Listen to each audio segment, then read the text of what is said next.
Cocktails and Convos, presented by The Bottle Shack. So half a day and welcome to the very first episode of Cocktails and Convos. I'm your host, Joan again. I'm the senior producer for KUAM News, and I've actually been a producer for KUAM for, almost a decade. And in those 10 years, I've had the opportunity to interview, meet, learn, and ultimately share stories of individuals both locally and abroad. And the thing with news, or especially broadcast news, is that you're really pressed for time. Like, you have to, I think it's the hardest thing to do, to try to really express the essence of a person within like a 2 to 3 minute time thing. So I think that's the beauty of this podcast, is that we get to expand on that conversation and people get to learn more about the individual. And I'm so happy that for my first episode, I have DC Diego. If you don't know, DC was actually a year ago that we did our first interview, and it was at Coffee Slut. And it was around the time when we were still trying to get a feel for the pandemic. You know, we weren't really sure with COVID-19. All we knew is that at the time we really needed to mask up. But it was also your first time on island. So, you know, fast forward 1 year later, I'm so happy that we had this opportunity to sit down and not only catch up about work life, but family life as well, because there is a reason why you're here on island, and that is you have your family here with you. But, you know, first things first, how are you doing? I'm doing amazing. You know, to be completely honest, last summer it was, we were actually supposed to take the family trip last summer. Mm-hmm. And, it's always been like, the lifelong dream, just to kind of, bring the family out. My wife, she hasn't been back home in about 20 years. So for her, this is like a huge deal, For our kids, they're constantly reminding us on, hey, when are we going to go back home to Guam, I even tried to talk them into a Hawaii trip, and I was like, hey guys, we can go to Hawaii just in case. We were always keeping up on like the regulations for COVID, the COVID compliance and everything. And, these guys were like, but Guam's our home. We have to go to Guam. And I was like, you know what? You guys are absolutely right. So these guys are always motivating me to, make it back. And so, between me and the wife talking, we're just like, babe, I was like, this is like the one trip that we need to make, if we can, every year. If not, every 2 years, whenever we can. But every summer is definitely our goal for sure. And I definitely want to get into how your trip has been and everything. But for those that maybe weren't able to catch our first interview, you're a barber. Yes. You're a barber in the entertainment industry. Mm-hmm. I guess first off, how did you get to that point? I started working I was a personal for the actor Derek Luke, on the first season of 13 Reasons Why. And that was my first, real, hardcore show in the movie industry. Before that, I used to work with a lot of professional athletes, doing commercials, photo shoots, which actually kind of got me just kind of like thinking about it. I was just like, whoa, they actually have, they have some kind of like, union for, for production, just like, oh, wow. And the barbering with benefits always kind of stuck in the back of my mind. I was like, oh, wow, that sounds pretty good, So I started kind of, getting a little bit more interested in it. I started working with a lot of actors, and ended up getting picked up for 13 Reasons Why while I was in the Bay Area. Worked on that show, and that got me pretty much, got my foot in the door with Hollywood and everything. And from there on out, I started meeting different producers, different actors, and from there it was just like, hey, I need you to get to LA. I have a show, I have a movie, I have a photo shoot, whatever it is, I need you, And so I became the guy for a lot of people.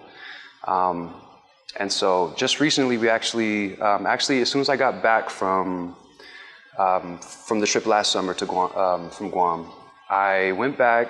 I started working on All American season 3, literally right in the midst of the pandemic as well. And it was quite a journey. That's a whole nother story that I'm going to get into in just a minute.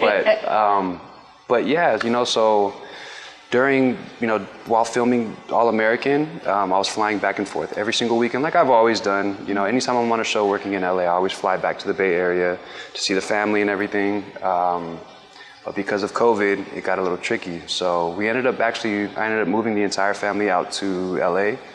As soon as I got back, maybe about a month after I got back home from Guam.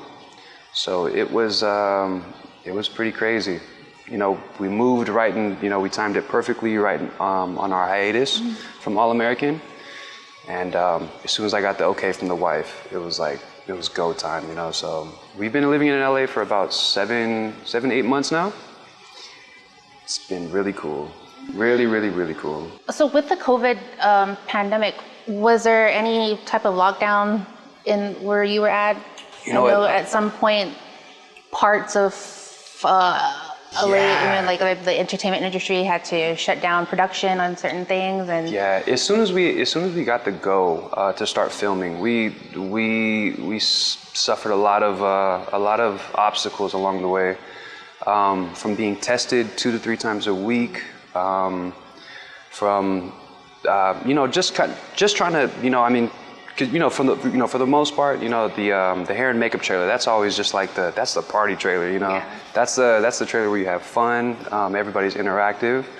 It was a little different kind of being in the hair and makeup trailer, we had our suits on, our masks, we looked like astronauts cutting hair, so that was different, but we just made the most out of it. All American, they did such a phenomenal job of just trying to keep the culture alive as much as, keep the energy alive. And we suffered one shutdown, one shutdown, which I was super thankful for. We had a 10-day shutdown, and that was only because one of the members tested positive for COVID. And that shut us down for about 10 days. But outside of that, it was a 10-day shutdown. We were still paid for those 10 days that we were shut down. So outside of that, we were able to, by God's graces, we were able to go completely through the entire season and finish season 3. It was quite a journey, but we made it, And I think one of the reasons why too I wanted to do this podcast is, along with checking up on past individuals that I've had the opportunity to interview, it's definitely checking up on how they managed during the pandemic. I know a lot of positives and negatives were, for those that were affected by like lockdown. Yeah. They were with their family family for the most part, and it was time that maybe they didn't get to have as much of when they were working full time. Yeah. So was that something that was a plus for you? It was it was amazing. It was during the lockdown, it was, for us, we actually did really well. I was as soon as I finished last year of season 3, I started working on a show called Snowfall, and Snowfall, it was that was the show where we actually found out that we were getting completely shut down. The entire Hollywood movie industry was getting shut down. So I was going nonstop, just from the previous year, and as soon as we got shut down, it was almost like a blessing, because I was just like, I've been wanting to spend loads of time, with my family, and just do a bunch of, outdoorsy stuff, hiking, playing sports with them. And it was really nice that I was able to spend that time with them. They definitely got to see, Daddy stressed outside, the stressed outside of Daddy, when are we going to start working again? Because not only did our barbershop get shut down, the movie industry got shut down, and I was a little, I was freaking out a little bit, but we were always making sure that we saved as much as possible. But during the pandemic, it was actually really productive. I was able to come out with my own clothing line for headhunters. I was able to come out with my own product line for headhunters. Which the product line, I actually was, it was the main product, was it for All American. So it was a blessing, and we still, do online sales as well. So there was a lot of the downtime just turned out to be such a positive for me, because I was actually able to, sit down and actually kind of focus and kind of, put my focus towards other stuff, knowing that I didn't have to worry about work at the barbershop or work at the movie industry. I was able to focus on a lot of other goals that like I really, really, really wanted to do. So it was a little bit of a blessing for me, truthfully. It was, I'll be honest. And speaking of blessings too, I know the Critics' Choice Awards, right? Yeah, so I was actually able to work on 2 award shows, which was more than a dream, The Critics' Choice Awards, I was able to be a personal for Taye Diggs, he was the host. And then the Oscars 2021, it was the most eye-opening, just coolest experience I've ever seen. I was just blown away. God, as soon as I got home, even me and my own little family, we had a little celebration. It was so cool. Definitely an experience. So yeah, this past year, amongst all the craziness, it turned out to be one of the coolest years that I've ever got to experience, 2 summers in Guam, No. Oh my goodness, just that. I'm like speechless for the most part, I'm just enjoying just the family being here. I'm just enjoying, just seeing everybody, still with a smile on their face in Guam. And I'm just like, guys, that was a tough time. How have you guys been doing, And they're like, dude, we're good, man. Shoot, everything's good. Stuff is still rolling. And it's just nice to see everybody, doing well, It was a crazy time. I know too, I didn't even know you were actually on island until I saw pictures of you modeling of fresh food clothing. Yeah. But it took me back to that first conversation we had, was when you said one of the reasons why you came here first was it was kind of like to kind of lay the foundation for when you brought your family here. Everything was, you wanted it to be like set when they came. And when I found out like your whole family was here, through the power of Instagram, you can find out stuff. Yeah. I was so excited. And then like as you started to post pictures of your kids, enjoying the beach and everything, it totally warmed my heart, because it was something that you had talked about during the interview, and I think it was also it all worked out, like you said. The restrictions were kind of easing up a little bit, and not to say that it shouldn't be a concern when traveling, but I mean, making it to Guam and then having the time to meet family and have the kids meet your family and extended family. I mean, how you touched Guam on beginning of July? Yeah, was it actually end of June? So we got here on the 28th, but it was funny, like exactly like you said, like I wanted this, last year I was able to kind of, go out, see a bunch of family that I haven't seen in so long, and it was full on, party time and reconnecting with family and everything. And this trip, I wanted it to be more about family, hardcore. I knew wasn't my wife. She hasn't been home in 20 plus years. So it was nice for her to kind of reconnect with all of her family on the island. All my family, they see me and they were like, man, you said you were coming back. You did it. All right, cool. So, I mean, it was just one big, celebration that we were there, and so truthfully, I canceled my Instagram because I was like, what, I don't want it to be, I don't even want to work on this trip. I want to fully just be zoned in, just concentrate on the kids, with their first time on the island, and my wife, it's just a dream come true. It really is. And I'm glad I was able to kind of, just completely zone in on them, But I was always planning on like, hey, I want to get a hold of Joan. Like, hey, I want to at least say hi, man. I was looking at Instagram, like, wait a minute, I could have sworn his Instagram handle was, but I mean, and then I figured, I think he wanted to unplug. Yes, and 100%. Really like enjoy and soak up the time here.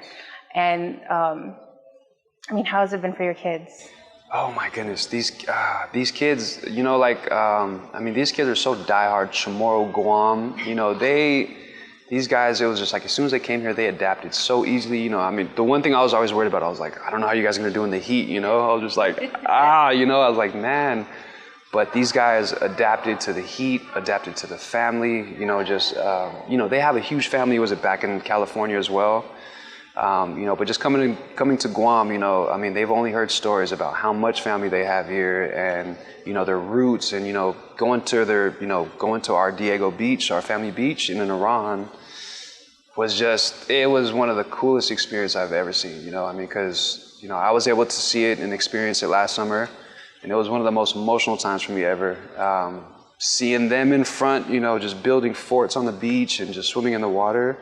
And literally me having to like drag them out, you know, like, guys, we gotta go, you know? It was just the most heartfelt moments ever, you know? But, yeah. And, you know, when you left Guam the first time, and you went back into work, was there a sense of like recharge? Like, were you like ready to go? Like yes. How people usually tend to be after they come back from a vacation? I mean, yeah, I've talked about this with my wife a bunch, and I was just like, babe, this is what it has to be, you know. Just like, you know, we'll work half the year, you know, in Los Angeles, and you know, just to unwind, you know, just from all the craziness, we need to be in Guam the other half of the year, you know. So, I mean, that's my plan. I mean, it's just such a, you know, just to be able to slow down and decompress from all the craziness, you know. Was it back home, you know, with the whole pandemic and everything? It was exactly what I needed, you know.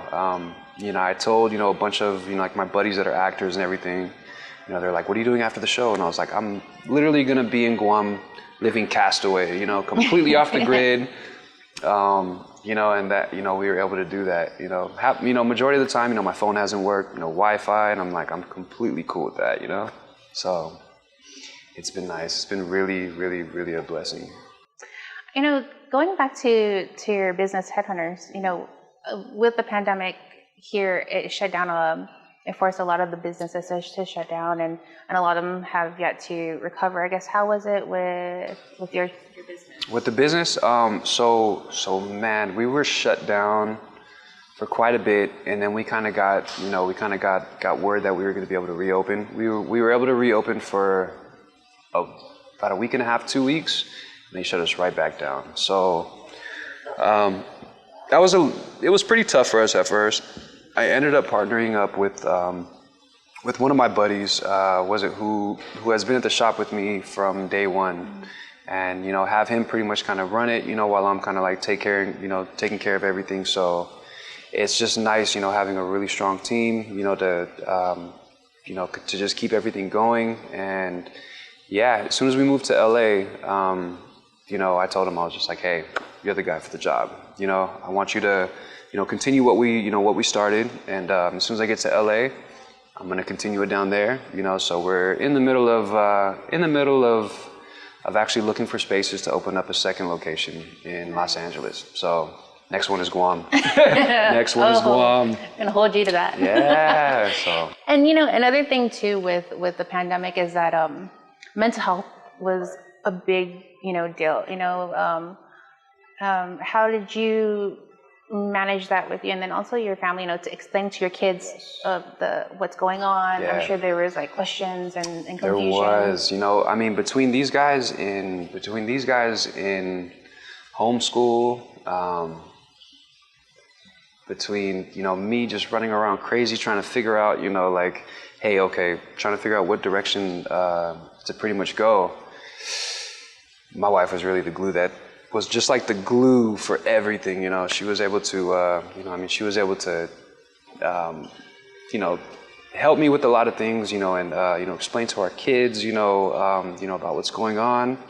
While I'm kind of just scrambling, kind of figuring everything out, you know, she was definitely able to really just kind of just help us on both ends, you know. With them being in school, you know, she was just right there, you know. I mean, she just powered out, you know, and was just the teacher for these guys, and just did such an amazing job, you know, and just made it such a good experience for the kids, as well as myself, you know.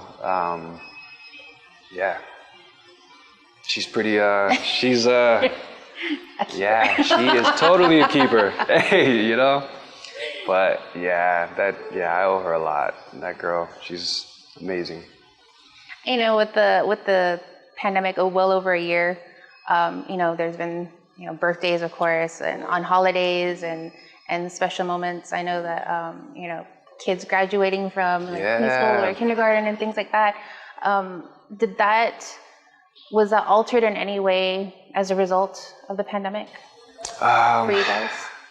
To be honest, because we're totally Chamorro back home, even back home, it's very, we weren't really too worried with like our own family.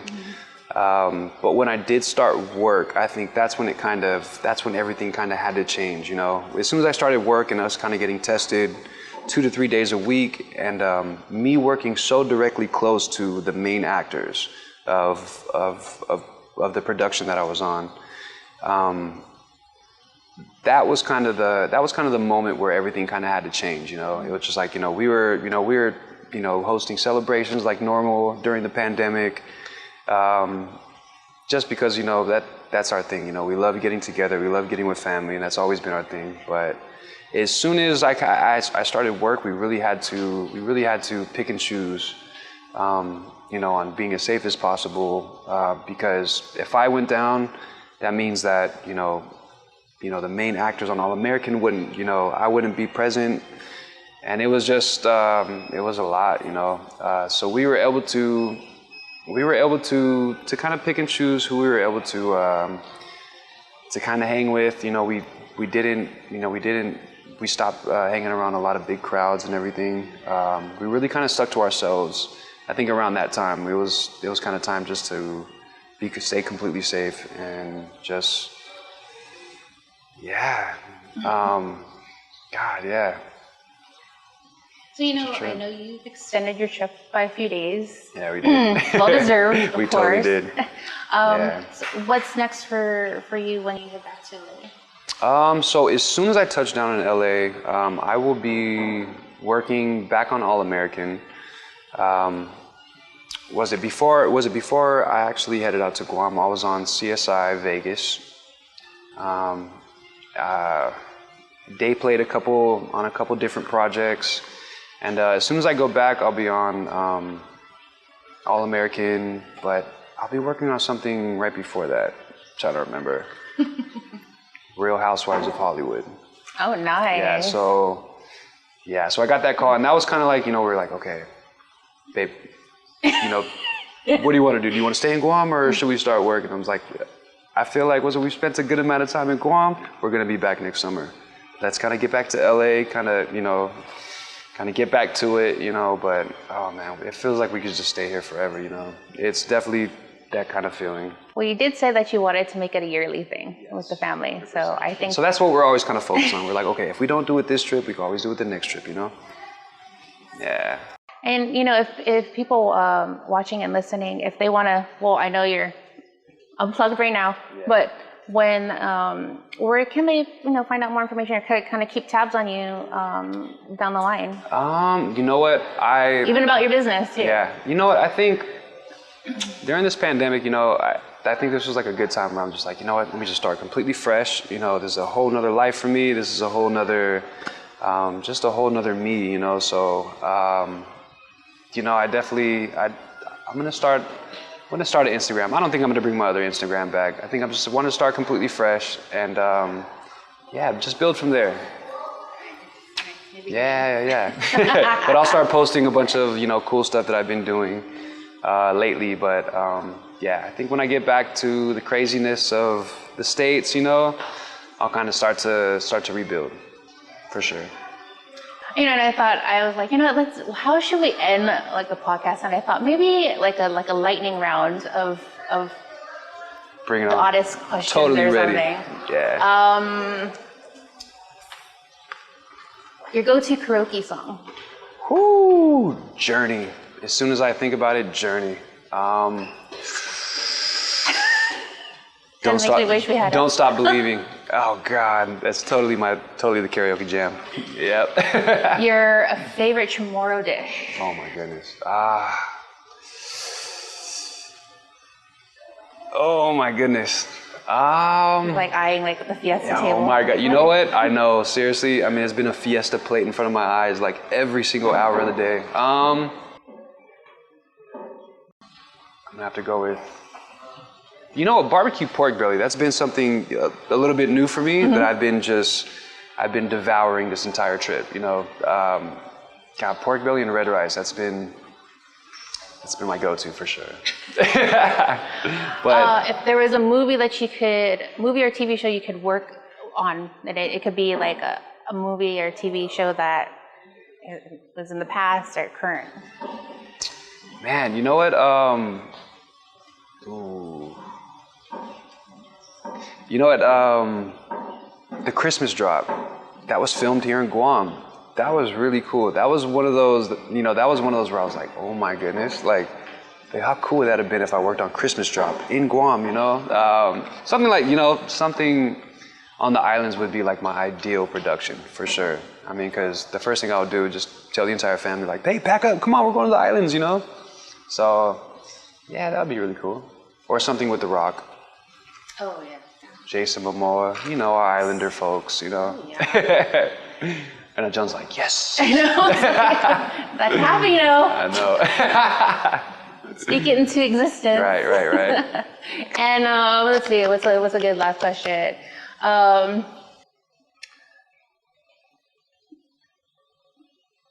Candy that best describes you, and why? Oh my goodness. And these are all on the fly too. Oh man, these are good. Oh man, this is a good one. It's like, what can I pick? I know. I'm thinking of all kinds of like different candy. I'm just like thinking of different slogans too. Like, you know what? God, I think the first thing I'm just gonna say like coconut candy. It's you know, hey, it's humble, you know, but as soon as you kind of like take a bite, you're like, whoa, oh man, I didn't realize that kind of flavor came out of that thing, you know? You're just like, whoa. So that's always my approach, you know? I don't want to, you know, I'm just chill, you know? As soon as you kind of get to know me, you know, I'm just like, hey, let's do something. Total you know? island boy. Yeah, total island boy. From the heart. So, yeah. That's a good way. That's a good way. Question. Yeah. That's a really good one. That's a good way to end it too. Yeah. So thank you so much for taking the time out. Thank you so much. And I look forward to what you have in store, and of course your next visit. Yep. You know. Next summer I'll be here. It's gonna happen again, and we're gonna do another. We're gonna get an update. Okay. And yeah, you know, you can watch this podcast, Cocktails and Convos, on the KUM Podcast Network, along with all the other great podcasts that we have there. And until then, adios. Adios. Cocktails and Convos, presented by The Bottle Shack.